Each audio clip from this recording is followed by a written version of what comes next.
This week's Parsha is Parshas Mishpatim. Let's focus on one of the Mishpatim, one of the halachas. It says, if the axe of a man gores the axe of another man, and the axe dies, so the Torah says there's a distinction. If the axe which caused the damage is a shor tam, means that there's no history of causing such damage, so the halacha is that the liability is 50%, chatzi nezek. If the shor is a shor hamuad, if it has a history, if it's done this 3 times in the past, then the liability is 100%. Now, 50% liability is problematic. How do you understand that? Is the owner liable? Is the owner not liable? So the Gemara brings a dispute on this.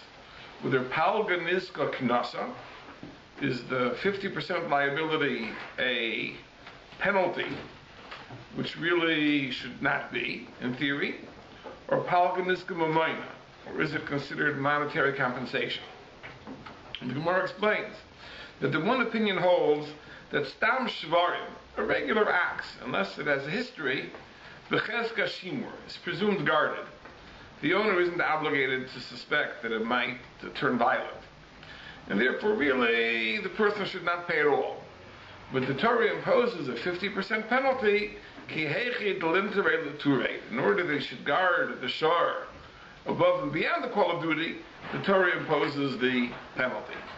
The other opinion says that no, stam shvarim, a regular axe, even minus a history, is not b'chezka shimur, is not presumed to be safe, and therefore really the person should be 100% liable, but the Torah had rachmanos, the Torah had pity, and the Torah limits his liability to 50%. But in any case, this is the halach.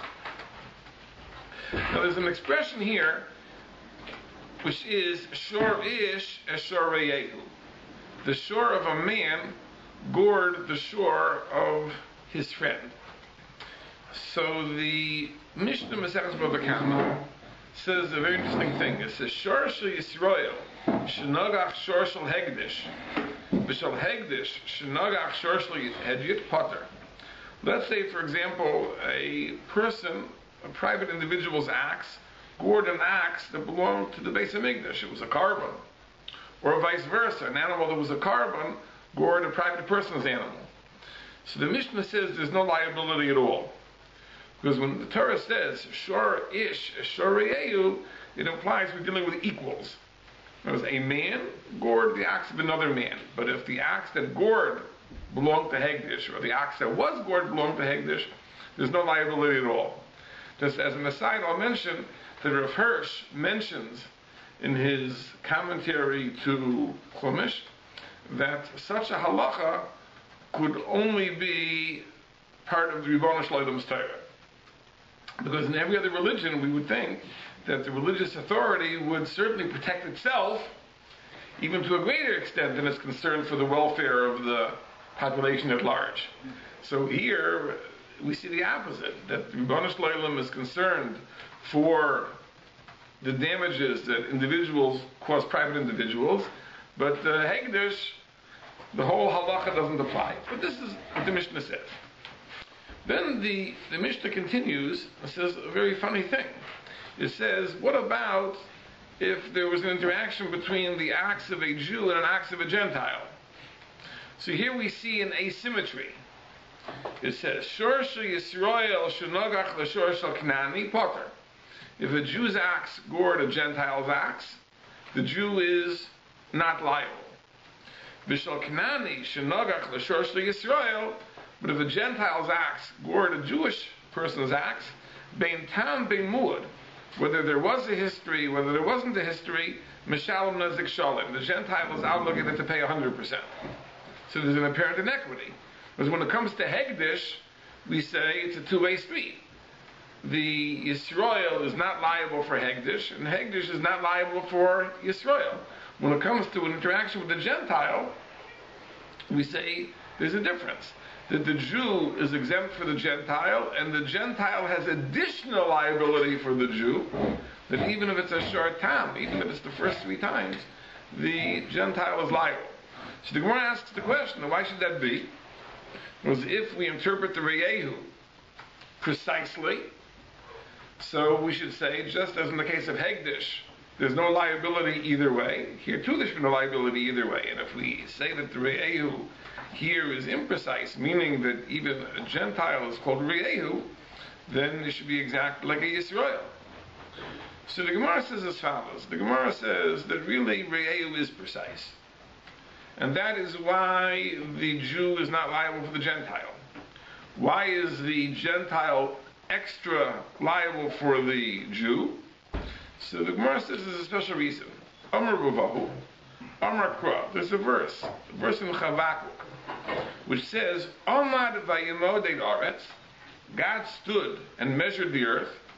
Ra vayater goyim, He saw and He released the nations. So what does this mean?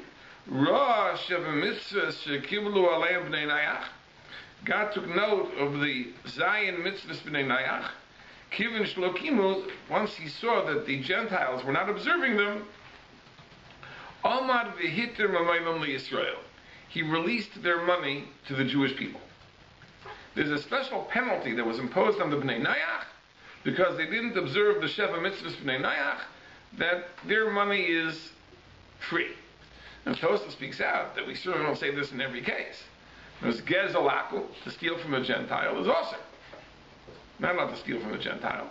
So it's only in this very ad halacha, in the case of the Gentiles' acts, that the Jews' acts.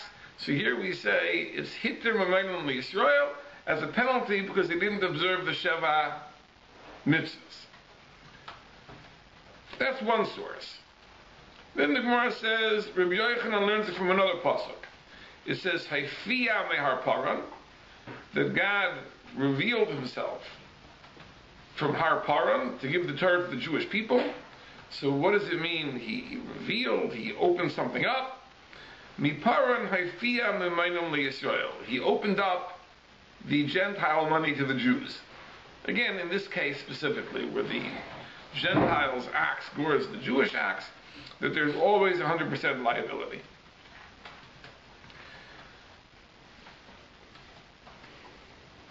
So the Gemara goes on and tells the story. There's Torah Rabbanim. Ukvar Sholcho Malchus Reimi, the Roman government sent Shneis Radiotos, 2 officers, Eitzel Chachmei Yisrael, to the Jewish Chachamim.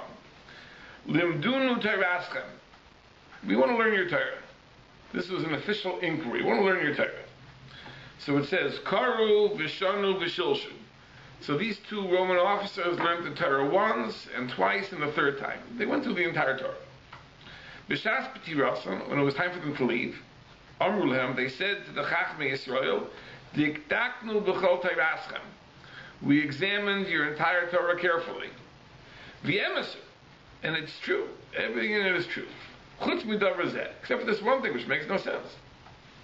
You say that Shorsh Yisrael shnagach Shorsh Kanani Potter, V'shal Kanani shnagach Shorsh Yisrael bein tam bein mud, Mishal Nozek Shalem. That the Jew is not liable for the Gentile acts, but the Gentile is extra liable for the Jewish acts.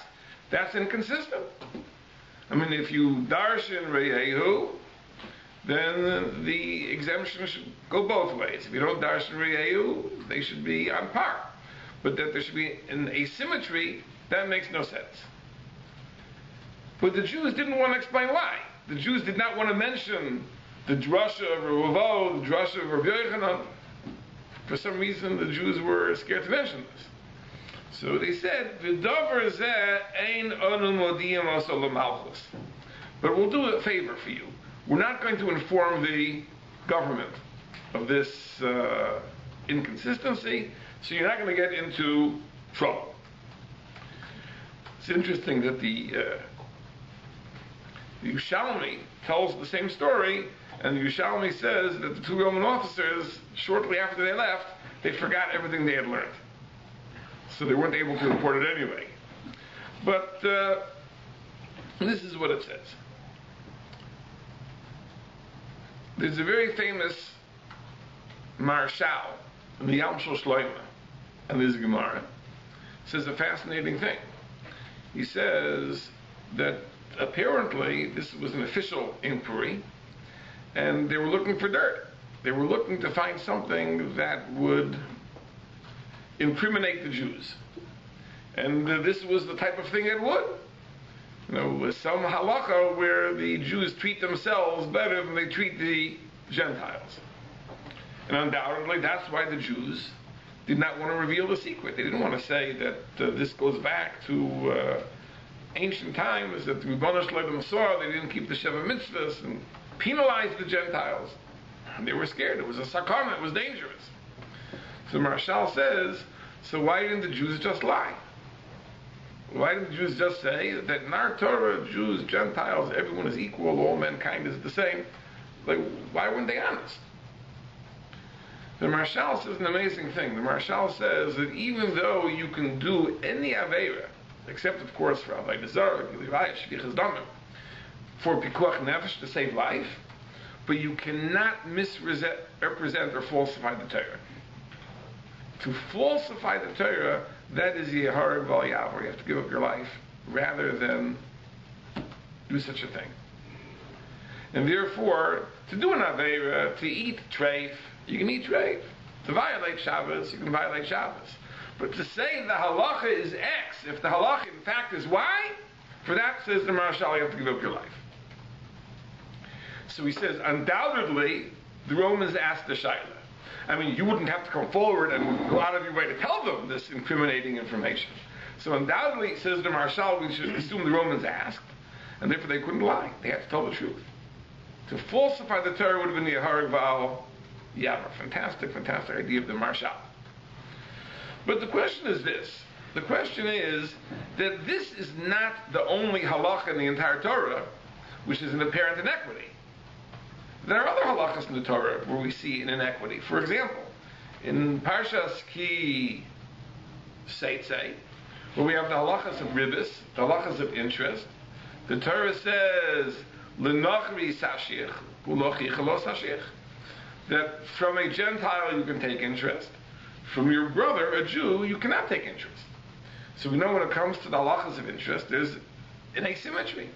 That a Jew can take interest from a Gentile, he can't take interest from a Jew.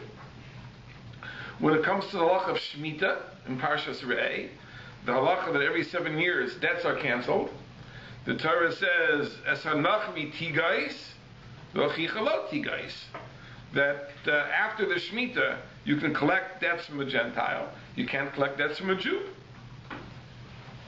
So we see there are halachas where there's an inequity, where there's a difference. That the Jews give Jews preferential treatment as opposed to Gentiles. So why was it this one halacha? This was the one halacha that was incriminating, and here the Jews didn't want to give the explanation. I mean, how did the Jews explain all those other halachas? Right? It seems over here, right? They caught them red-handed. Here you have halacha that a Jewish ox gores a Gentile, off the hook.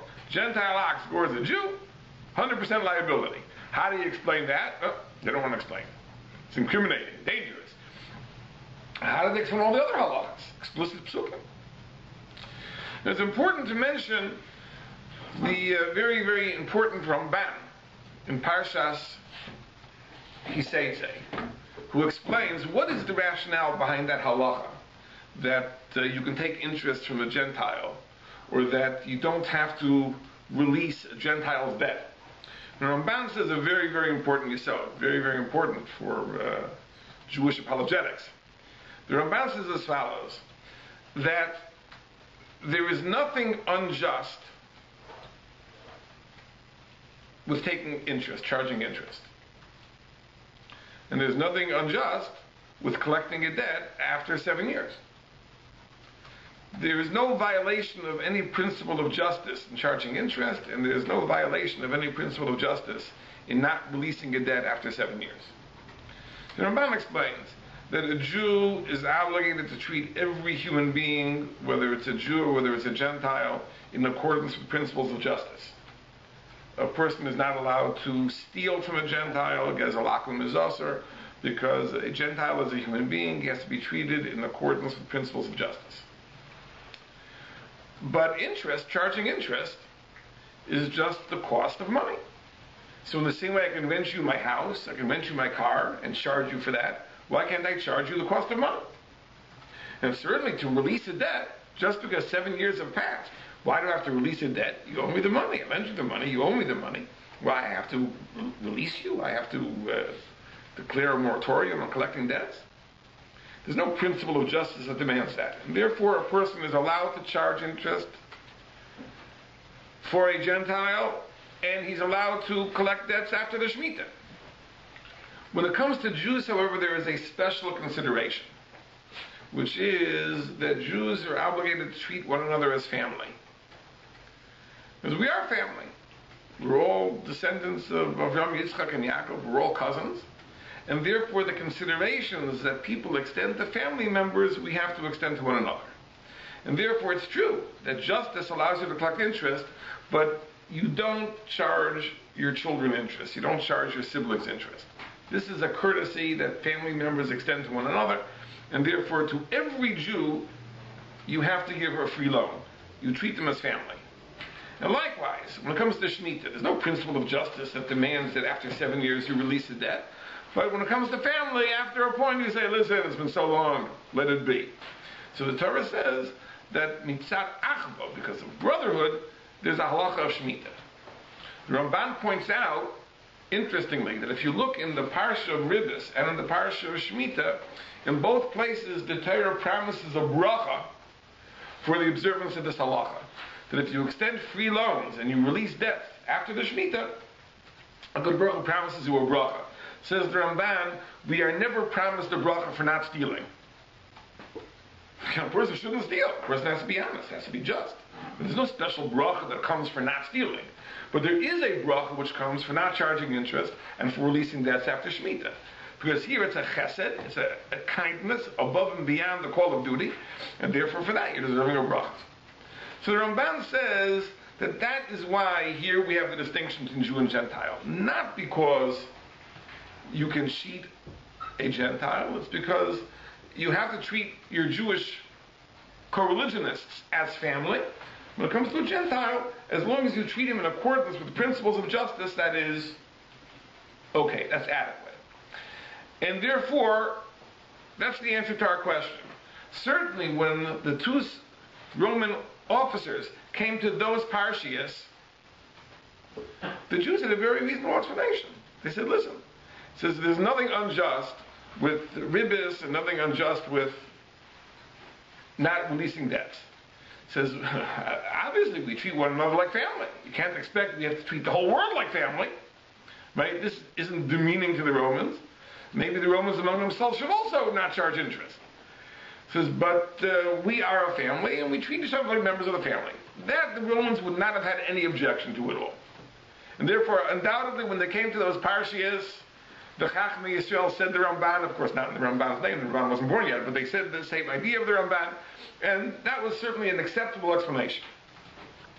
But this halakha is problematic, because here we're talking about compensation for damage. Here we're not talking about extending a kindness. Here we're talking about rectifying an injustice, rectifying damage. So therefore here, the principles of justice should require there's equity. It has to be a two-way street. It has to be fair. If the Jew is not liable for the Gentile shouldn't be liable for the Jew. But to say that the Jew is not liable for the Gentile and the Gentile is doubly liable for the Jew, right? That's a violation of simple justice. So that certainly was objectionable. And what's the answer? That the Gentiles were deserving of a penalty because they didn't keep the Sheva Mitzvahs Bnei Noach. That was something that the Romans would have found objectionable. And therefore the Jews didn't want to give that explanation. And the Romans said, listen, but since everything else was emes, as a kindness we will not reveal this to the government, and your secret is safe with us. That luchar is the pshat in the Gemara. I just want to point out that the stakes over here are a little bit higher. it's not just a question that there's an apparent inequity in the law of torts, but it's something which is much more serious. But let me bring it out by referring to the Gemara further. After the Gemara tells this story about the two Roman officers, the Gemara tells another story which at first glance has no connection at all to the Gemara. It's inexplicable how it got put into the Gemara at this point. The Gemara tells a story like this. The Rav Shmuel bar Yehuda shchiv alei barata. Rav Shmuel bar Yehuda lost a daughter. So the Rabbanan said to Ula, let's go and be menachem Ohel. We should go comfort the mourner. He lost his daughter. So Ula went, and he said something which it just is unimaginable how he said such a thing. And we're not going to explain how he said it, but just what he said. He says he came to the base of Ovel, and he said like this. It says in the Pasuk that when the Jews were traveling toward Eretz Yisrael, it says, Vayomer Hashem Eloi, Moshe is recounting, Hashem said to me, Al tatzar es Moav, v'al tizger bo mulcham. Don't besiege Moav and don't incite war against Moav. So Moshe Rabbeinu recounts that it was necessary for HaKadosh Baruch Hu to tell him not to attack Moav. So asks the Gemara, why did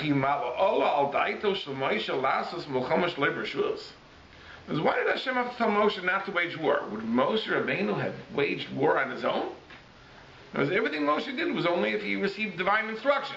If Hashem wouldn't have told him to start a war, he wouldn't have started a war on his own. So why does Hashem have to warn him not to?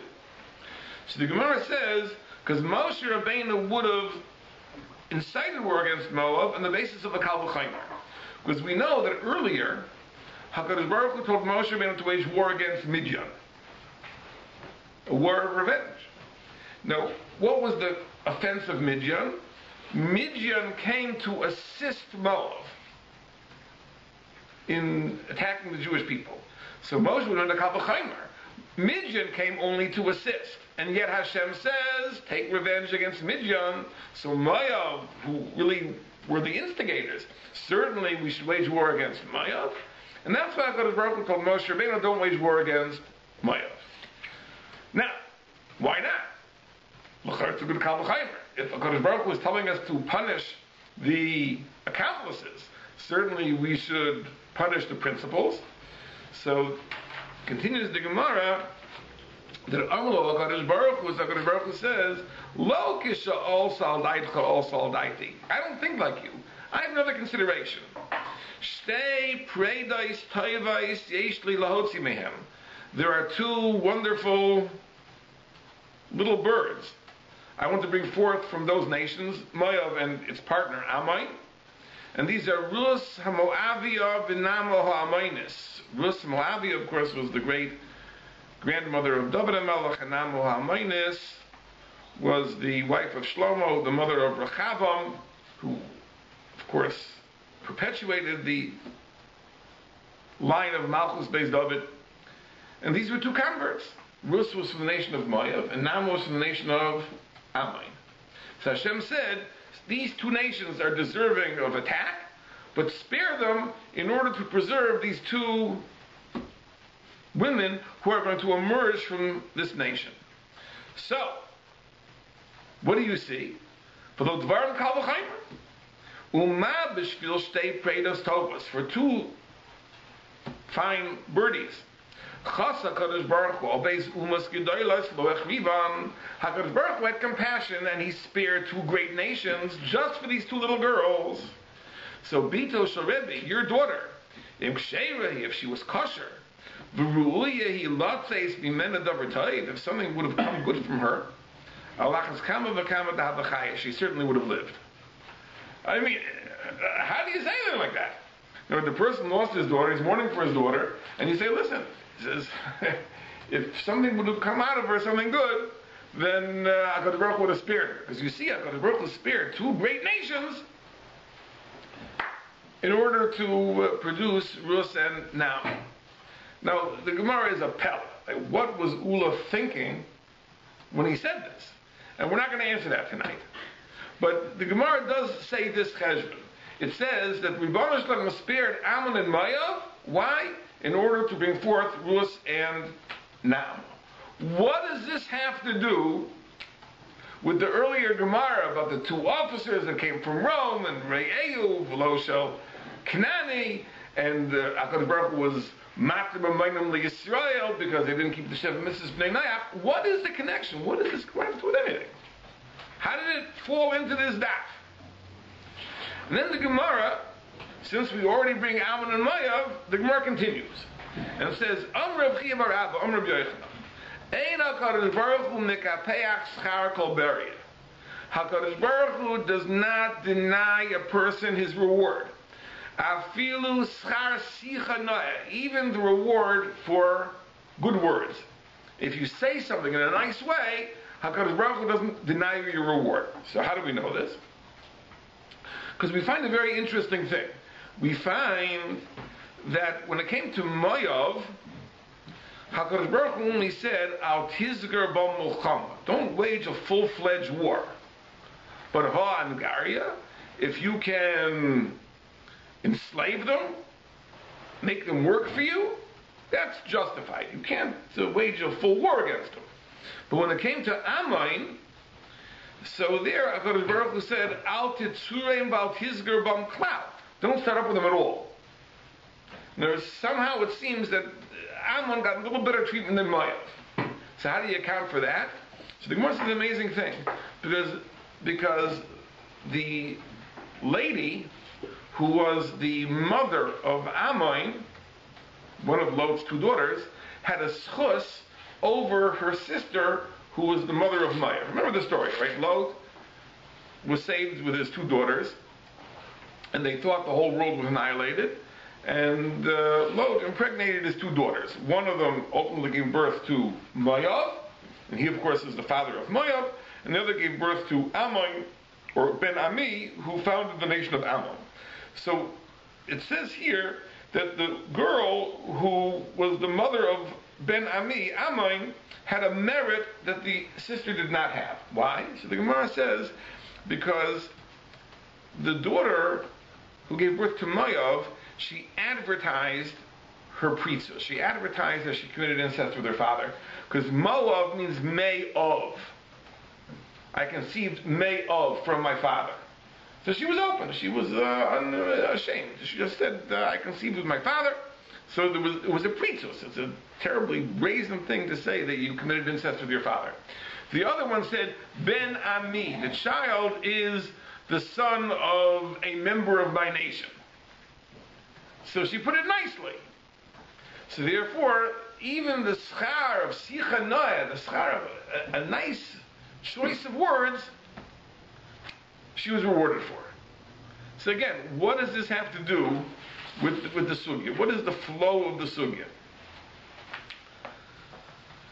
I want to point out that this question of the penalty hit the Mamayim Yisrael because they didn't observe the Sheva Mitzvahs Bnei Nayach really is not simply a financial penalty.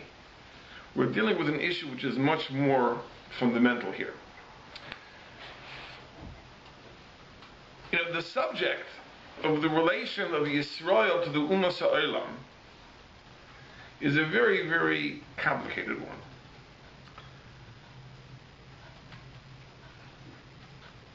It seems that at a point in history, the Ribono Shel Olam chose the Jews, and he marginalized the other nations of the world. So we became the Am HaNivchar. Atov v'chartonu mikol ha'amim. Now how do we understand that? Is it because the Jewish people have some quality that the other nations don't have? It seems to be an injustice. Because why do we have the qualities we have? L'chayr, because HaKadosh Baruch Hu gives them to us. If a person has talents, if a person has virtues, they're a part of his makeup. The Ribono Shel Olam is our creator. So HaKadosh Baruch Hu gave the Jewish people a certain set of positive characteristics. And the Ummah Ha'olam he didn't give them. it would seem unfair that we should be singled out for preferential treatment over the Ummah Ha'olam. What's the alternative? That really we're all the same? And some people would like to say that. Some people like to say the idea of chosenness doesn't imply that we're better in any sense. No, we're all the same. We were chosen for special obligations. But that turns HaKadosh Baruch Hu into someone who makes arbitrary choices without any rationale. Because why should we be chosen for special obligations if we're not any better and not any better able to discharge those obligations? So how do we understand the very distinction between Yisrael and the Ummah Ha'olam? There's a fantastic parak in the Sefer Derech Hashem which discusses this. This is Chelek Beis, parak Revi'i of the Sefer Derech Hashem. And although he doesn't explicitly mention the question he's coming to answer, this is the question he is coming to answer. And he explains as follows. He explains that in the history of man, there were two periods. There was an initial period where individual people were able to raise themselves spiritually through their actions and bring themselves to higher and higher spiritual levels, in a sense, to try to restore themselves to the madrega that Adam HaRishon had possessed before the Chet. Adam HaRishon was on a very lofty level before the Chet. He diminished himself when he ate from the Eitz Hadas. But human beings were given for a time the ability to raise themselves to higher and higher levels. At a certain point, at a critical point, the madregas, the spiritual levels that were achieved, were frozen. This was the end of the period that HaKadosh Baruch Hu permitted man to elevate himself. Some people had elevated themselves to relatively high levels. Some people had elevated themselves to lower levels. Some people, to the contrary, they declined even more. They were worse than Adam HaRishon was after the Chet. They even diminished themselves to a greater extent. But at this point, and the Ramchal says this was the point of the Dor HaFlaga, this was the point at which the Migdal Bavel was built. At that point, the Madregas, the spiritual levels, were frozen. And at that point, all descendants start at the point where their fathers left off. That means if you talk about the fathers of the Shivim Umas, of the 70 nations that existed at that time, the descendants of each, their spiritual starting point, if you will, is the starting point of their ancestor. There was one individual who had raised himself to the highest level, higher than any of the Shivim Umas, and that was Avraham Avinu. At that point, HaKadosh Baruch Hu selected Avraham Avinu and said, you will be the hope of all mankind. There will be a nation established through your descendants that will bring truth and virtue to the human race as a whole. How does this answer the question? It's an amazing thing. What Ramchal is telling us is that what made Avram better than everybody else is not arbitrary. It isn't just HaKadosh Baruch Hu picked Avram out of a hat. It's because Avram, through his effort, raised himself to a spiritual level that was unequaled by anybody else. So the question is, but if virtue is a function of your own effort, then okay, Avram was better than all his contemporaries. But who says that today Jews are any better than everybody else? Because Avram, as an individual, was better than his contemporaries. But what makes Avram's descendants better than everybody else? The answer is because with the freezing of the Madregas, with the freezing of the levels, so all of Avram's descendants start with a spiritual advantage, which is an inheritance from Avraham Avinu. No one else has that same advantage. And at that point, this is when Klal Yisrael was selected. Says the Ramchal, that was at the time of the Dor HaFlaga, the time of the Migdal Bavel. That was the initial selection of Avraham Avinu. That was the initial selection of Avraham Avinu to found the Jewish nation, and the marginalization of everybody else. But there was another chance. There was a second chance that was given to the Ummah Ha'olam. And that was when the Torah was about to be given. At that point, the Ribono Shel Olam, say Chazal, went to every nation and offered the Torah again. And at that point, the nations could have fixed themselves. They could have chosen the Torah, and they could have been attached to Klal Yisrael. And they refused to do so. They rejected the Torah. And it says, Ramchal, at that point, the doors were locked, and beyond that point, nations, as entire nations, cannot join Israel. Individuals can, as Geir. Individuals. But nations as a whole, the door is now locked. That was the last chance for nations as a whole to join Klal Yisrael. So there were two opportunities. There was one opportunity at the time of the Dor HaFlaga. That's when it was determined that Yisrael would be chosen and the other Ummahs would be marginalized. And then there was another occasion at Maimon Har Sinai. These two psukim that the Gemara brings, that Amar vayimodei Haaretz, HaKadosh Baruch Hu got up and he measured the earth, Ra vayater goyim, and he released the nations.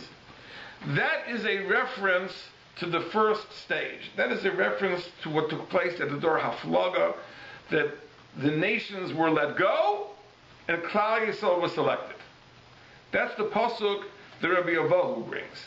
He holds that this penalty, this hitter momentum Yisrael, was rooted in the initial selection of Klal Yisrael, which took place at the time of Avraham Avinu, the Dor HaFlaga. Amad vayimodei Haaretz, HaKadosh Baruch Hu got up and he measured the earth, Ra vayater goyim, and he let the nations go, and Klal Yisrael was his chosen people. Rabbi Yochanan says that this penalty is rooted in the Haifiyah Mehar Paran. And as Rashi says in Bava Kama, that pasuk of Haifiyah Mehar Paran is a reference to HaKadosh Baruch Hu coming from Har Paran, where he offered the Torah to the Gentiles and came to give the Torah to Klal Yisrael. And at that point again, the Shivim Umas, the 70 nations, failed, and it was at that point that the money was given to Yisrael. Now this is a very interesting machlokes, and maybe that'll be the subject of further discussion on another occasion. That this knas, this penalty, what is it rooted in? Is it rooted in the initial selection of Avraham Avinu and the rejection of the Ummah Ha'olam at that time? Or is it rooted in the subsequent rejection of the Ummah Ha'olam, which took place at Maimon Har Sinai? Because they didn't accept the Torah and Israel did.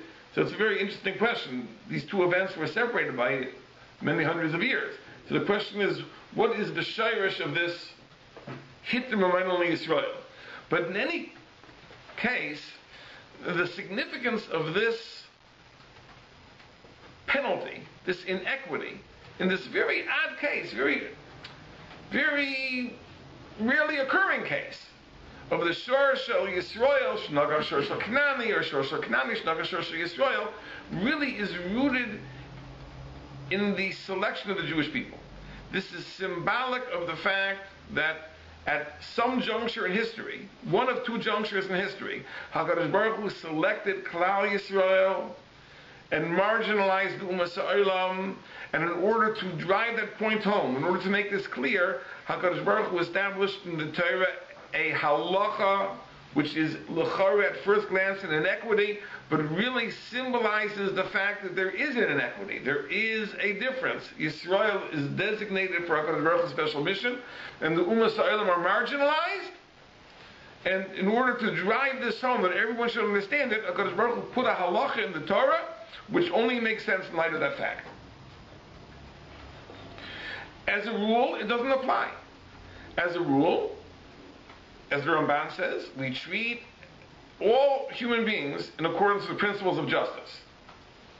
So, Gezel Akum is also, you can't steal, you can't cheat, and so on and so forth. But in this one unusual scenario of the Shor Shel Yisrael, Shnagar Shor Shel Knani, or vice versa, the Ribono Shel Olam put an anomaly in the halacha. Why? in order to drive home this message, the uniqueness, the chosenness of the Jewish people, and the rejection of the Umas Olam. So HaKadosh Baruch Hu put a halacha, which is at first glance, again, a violation of a principle of justice, in order to drive this point home, in order that this should be clear. That the halacha itself demonstrates the chosenness of Klal Yisrael and the rejection of the Umas Olam. But there's a question that the Ramchal himself addresses in that same parak, which is that the Ribono Shel Olam created mankind for a purpose. And if that purpose is only going to be realized through the agency of Klal Yisrael, so when the Umas Ha'olam are rejected, why do they continue to exist? To bring out the question, and the Gemara says in Maseches Avodah Zarah, the Gemara says on the pasuk Yom HaShishi, the Gemara says Tnai Hisna HaKadosh Baruch Hu Ma'aseh Bereishis. HaKadosh Baruch Hu made a condition with the cosmos itself, with creation itself, that if Yisrael accepts the Torah, fine. And if not, if there ultimately is not a Kabbalas Torah, I will cause the world to revert back to Tohu Vavoh, to nothingness. Because the very purpose of creation is rooted in the Torah. If Klal Yisrael will not fulfill its destiny, then there's no point in having a world. But by the same argument, if the destiny of the world is fulfilled only through Klal Yisrael, so why are the Umas Ha'olam allowed to continue?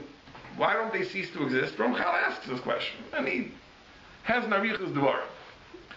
So Lefi Ani Yazdaiti, it seems to me that those are the two Gemaras, the two stories that the Gemara brings. Number one, the fact that the Tachlis Habriya, that the purpose of creation will be fulfilled through the agency of Klal Yisrael, does not mean that the Umas Ha'olam have no contribution to make. Just as we find that HaKadosh Baruch Hu spared the nations of Ammon and Moav because of the two Preidas Toivais, because there's two little birdies. The contributions they're going to make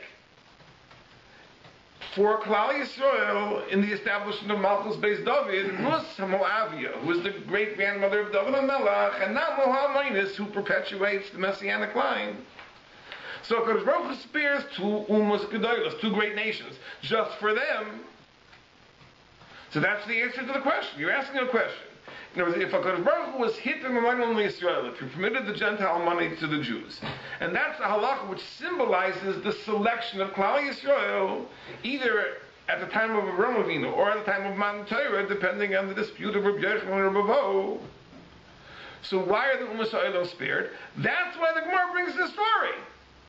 To explain, that's why the Umas Ha'olam are spared. Just like the nations of Ammon and Moav were spared, because it's true, they really don't deserve to exist, but they were spared because of that contribution they're going to make. So it is that every nation in the world has a contribution to make. It may be that the Tachlis Habriya, the purpose of creation, will be achieved to Klal Yisrael, but certainly there's a contribution they're going to make. There will be Geirim and other types of contributions. That's why they're spared. That's the first answer to the question. And the second answer to the question is that HaKadosh Baruch Hu is not mekapeach schar kol beria. HaKadosh Baruch Hu doesn't deprive people of their reward, even if it's a small thing. Like we saw also from the story of the two daughters of light. Even the schar of a sicha noah, even the reward for a nice way of speaking, has to be rewarded. So the Umas Ha'olam, it's true, the Umas Ha'olam aren't going to be worthy of being the agents through whom the purpose of creation will be fulfilled. But that doesn't mean they are totally worthless. It doesn't mean zero. They have no merit at all. Certainly they do good things. They raise their families, and they feed their families, and they do kindnesses, and whatever they do. It wouldn't merit creating the world for that. That wouldn't be enough to justify having created a world. That which justifies the Bria Sa'olam, the creation of the world, is Yisrael. B'shvil Yisrael sh'nikru reishis. But you can't say that every last Gentile is undeserving of existence. he's deserving of existence. It may be that the world would not have been created for them. Once they're already here, HaKadosh Baruch Hu is not Mekapeach Shar Beria. He doesn't hold back the reward from any being, and therefore that's why they have continued existence.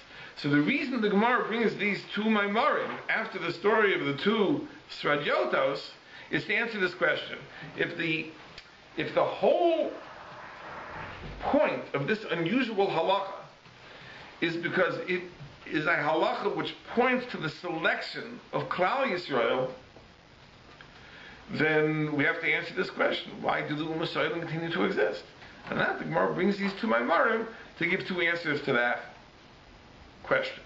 But I'll upon him, getting back to the main point, this halacha of Shor Shel Yisrael Shnagach Shor Shel Akum, and vice versa, Shor Shel Akum Shnagach Shor Shel Yisrael, is rooted in a religious principle, which is the idea of the selection of Klal Yisrael, and it points to a truth which you see throughout the Mishpatim. It's commonly thought that it will be an ideal there should be a separation of religion and state. That the religious ritual is religious, and the civil law, the criminal law, is by its very nature secular. It's not to promote religious values. It's in order to promote the secular ideal of equity. And that's really not accurate. As if we look at the very first of the Mishpatim in the PARSHA, which is the Mishpat of the Eved Ivri, who works 6 years and goes free in the 7th. The Ramban explains that why is that the halacha? In the same way that Shabbos is a Zeicher L'Masa Bereishis, it commemorates creation, that HaKadosh Baruch Hu made the world in 6 days and rested on the 7th. Whenever you find halachas that pertain to 6 and the 7th, you know it's also a Zeicher L'Masa Bereishis. That halacha that the Eved Ivri works for 6 years and goes free in the 7th is just like the idea of Shabbos. It commemorates the idea that HaKadosh Baruch Hu worked for 6 days, rested in the 7th. So to commemorate that, the Eved Ivri works for 6 years, he goes free in the 7th. In other words, this mishpat, it's a law, it's part of the civil law, but it is to advance and to articulate a religious principle. There is no separation in our thinking between our religious values and our system of justice. It isn't that the system of justice is secular and we have religious rituals to advance religious ideas. The very fabric of the civil law is formed and informed by spiritual values. And therefore this halacha as well, this halacha of Shor Shel Yisrael Shnagach Shor Shel Knani, and Shor Shel Knani Shnagach Shor Shel Yisrael, this apparent anomaly, which seems to be a violation of a principle of justice, which at first glance should not be, as the Ramban says. Because the Ramban says that really the only way to account for the differences between Jew and Gentile are really only in terms of fellowship, but not in terms of justice. Justice has to be administered across the board to all mankind.